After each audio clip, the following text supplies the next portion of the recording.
the doubts that I had in my head were all mine.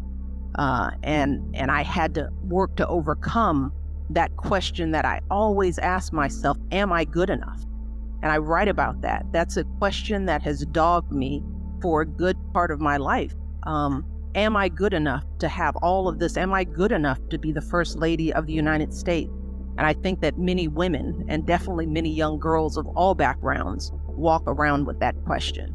But how I overcame that is how I overcome anything: hard work. So whenever I doubted myself, I just told myself, let me put my head down and do the work. And I would let my work speak for itself. And I still find that I do that. I still feel that at some level, I have something to prove because of the color of my skin, because of the shape of my body, because of who knows how people are judging me. But it takes some time and it takes some maturity to start having some successes under your belt where you realize, yes, in fact, I am good enough. Our first job in life is get to know ourselves. And I think a lot of times we don't do that. We spend our time pleasing, satisfying, looking out into the world to define who we are, listening to the messages, the images, the limited definitions that people have of who we are. And that's true for women of color, for sure. There is a limited box that we are put in.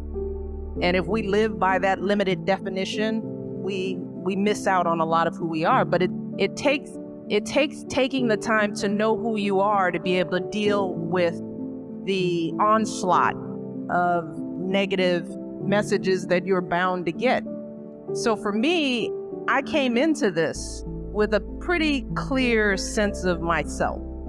And some of that comes with age, some of that comes with experience, some of that comes from being fortunate enough to have been raised by a loving mother, strong, focused, and a father who loved me dearly. So I fortunately came into this situation with a really clear sense of who I was. So when you hear the smack talking from outside the world, it's easy to sort of brush that off because I know who I am. And I think as women and young girls, we have to invest that time in getting to understand who we are and liking who we are. Because I like me. I've liked me for a very long time. So for a long time, I've had a very good relationship with myself. And we all like ourselves in here. But you gotta work to get to that place. And if you're going out into the world as a professional and you don't know who you are, you don't know what you want, you don't know how much you're worth, then you have to be brave. And then you have to, you have to count on the kindness and goodness of others to bestow that goodness on you when you should be working to get it on your own because you deserve it. I've loved myself for a long time, but there was a journey to get there. And some of it starts as a young girl when you confront your first bully, the first time somebody calls you out your name, as we would say. The first disappointments and failures that you have, how do you deal with that? What support systems do you set up for yourself? I always tell young girls, surround yourself with goodness. I learned early on how to, get the haters out of my life. You got to just sort of surround yourself with people who uplift you, who hold you up. And for whatever reason, I was lucky I had people like that. I had parents who held me up. Yeah, that was an advantage. But if you don't have that parent, that mother, that father, then you got to find it. You got to find those people because they're out there. I tell my mentees there is somebody out there who loves you and who is waiting to love you. And you just have to find them. And that means you have to make room for them. And if you're surrounded by a bunch of low-life folks who aren't supporting you, then there is no room for the people who do love you. There's this feeling like because you've been told that you're not good enough, that when you're in a room, you're wondering, well, how did I get here if I've been told I'm not good enough? Women feel it oftentimes because society says you shouldn't be doing that, right? So you feel like an imposter in your own life. You feel like, especially if you've achieved success or you're in rooms that you're not supposed to be in because society has told you that, you think maybe somebody's going to discover that I shouldn't be here, right? That's imposter syndrome. Does that make sense? It sure does. So what I tell people is, okay, and all I can do is tell you this, because imposter syndrome it's a thing in your head. And, it's just like self-confidence. It's just like, it's like any internal characteristic. Much of it is what you practice telling yourself, and if you've heard that you're not good enough, that's what you're practicing. I'm just here to tell you it is not true. You wouldn't be here. You wouldn't be doing what you're doing if you didn't belong here. And I also have the advantage of, and I say this not with any level of arrogance or lack of humility, but I have been at so many powerful tables now, right? I've been at, I've worked in every sector.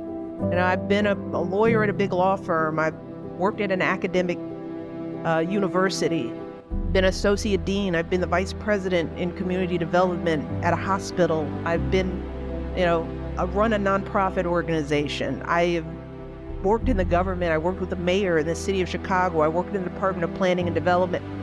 I was First Lady of the United States of America. I've seen these seats. I've served on corporate boards. I've done it, not all, but I've done a lot. And I'm just telling you, there are a lot of people who don't belong there. And every table, I thought it was me. And after a little bit, I was like, nope, it's him. It's this guy who's sitting here talking. That's because they've been told they belong there. They don't. But there's a presumption. That's what I'm saying. It's in his head too. He's like, I belong here. And I'm like, no, you don't. So all I can tell you is that the person sitting next to you was told, based on nothing, that he belongs there. And you were told that you weren't. Both things are wrong, oftentimes. So what I had to learn to do for myself was being, age helps you with imposter syndrome. So I'm 55 now, and I've seen it. I've been waiting to be as bad as people told me I would be, I've been waiting for when I was going to fall and mess up and fail. I've been waiting because that's what they said. I didn't belong at Princeton, right? I applied to Princeton University. My college counselor said, that's school's too much for you. Well, I applied anyway. I got in. I was waiting for it to be hard and for everybody else to be so much smarter. They weren't. They were just told that they belong there. Same thing was true when I applied to Harvard Law School. Maybe I shouldn't be there. Got there. Nope. They're not any smarter than me. So with all the practice of just going into the room that you weren't supposed to be in and being there and occupying those seats and just doing you and knowing that your thoughts are just as relevant, your experiences are just as important, your insight is just as valuable. So that you can share it and practice. That's the work you have to do if you feel like an imposter. Em đến nhẹ nhàng như cách em đi qua cái khảng lãng mạn như thi ca, khiến anh chẳng nhớ được gì cả, chỉ chút vội vã anh ghi và anh không biết được là đôi mình còn gần bên nhau bao lâu nữa. Nhiều lúc anh nghĩ hay thôi mình có lẽ là đừng yêu nhau nữa, vì cãi vã nhiều quá anh mệt lắm, chia tay nhiều quá anh mệt lắm, tất cả ở em đều mệt lắm. Nhưng rồi thời gian cũng hết năm, em thì vẫn ở đó, vẫn nắm chặt tay, vẫn kể môi sát môi. Anh thì vẫn như vậy, vẫn nghệ sĩ nghèo chỉ có lời hát thôi. Em à, người ta mất nhau trong 2 tuần và ta xa nhau cũng 2 lần. Anh không có phải thằng cờ cũng biết trái tim đâu đó đã phai dần. Phải cần một sự liều lĩnh để thấy mình còn luyến thương nữa không. Mình sống với nhau như vợ chồng, những tình thế này thì chưa giống. Bài nhạc anh viết vẫn chưa xong, liệu rằng ngày đó có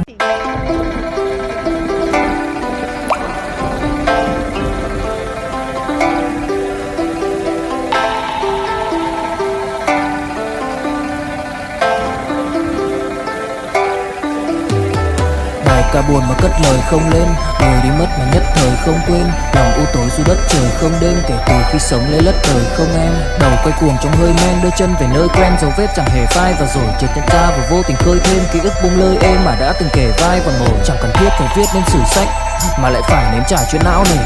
Chẳng thể biết thời tiết đẹp như tranh, thực ra là đằng xa có một cơn bão về. Chẳng cần mơ hay chờ đến vạn kiếp để ta được cạn tiếp cho hết tiền giao bôi, rồi chẳng thể nỡ để vỡ mười nhân duyên, nên ta chỉ khấn nguyện chọn đời này chung lối thôi.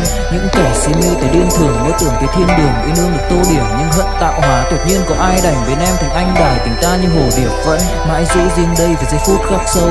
Chẳng yêu em mà từng chút mắc câu, sầu hút hút khuất sau phải đến bút chắc đau, hạnh phúc đâu cần chỉ cho phút bắt đầu. Nhớ đến cái lúc còn gió sương vơi đầy, nhớ hình bóng người nào đó vương nơi này, trong vài khoảnh khắc mong có được đôi tay ấy cố lau đi bờ mi khi nào thưởng hơi cay. Xa một người và bước qua cuộc đời, không phải xa đi vĩnh viễn mà chúng ta chỉ tạm chịu lấy. Khi say anh thường hãy nhắc về em, mong khỏa lấp những u tối khoảnh khắc về đêm, nghe lại bài ca ngày xưa cũ ta hát về nhau, nhớ những giấc mơ ta từng ước to tát về sau. Và đó là khi mà anh dần lụy là không làm chủ chính mình, thấy không gian trở nên tồi tệ, mọi thứ bao phủ chính mình. Em đâu còn như điều anh mơ, anh cũng tự nhủ chính mình, nhưng mà thôi em, nào ai giỏi mà đủ tính tình, chẳng thể vươn tới được cảnh cao dù anh có nhã ý trèo. Trong cơn say mọi thứ cuồng quay, anh trở thành gã chí phèo, yêu chân thành là không thay lòng dù em có như thị nở. Ý anh là em như cô tấm, nhìn em như thị nở. Đêm vắng nàng ngón tay xám vàng vì đốt cả bao thuốc lá, căn phòng chung khi xưa nồng ấm bây giờ sao bút giá. Một thói xấu mà anh đã quen khi em không ở bên lâu, anh thường ngồi trong một góc tối nhậu suốt cả đêm thâu. Em mang con tim anh đi đâu, khiến anh mù quáng vẫn cố sáng mỗi khi đau. Em mang con tim anh đi đâu, điều gì choáng váng để xứng đáng ướt mi nhau. Em mang con tim anh đi đâu, khiến anh mù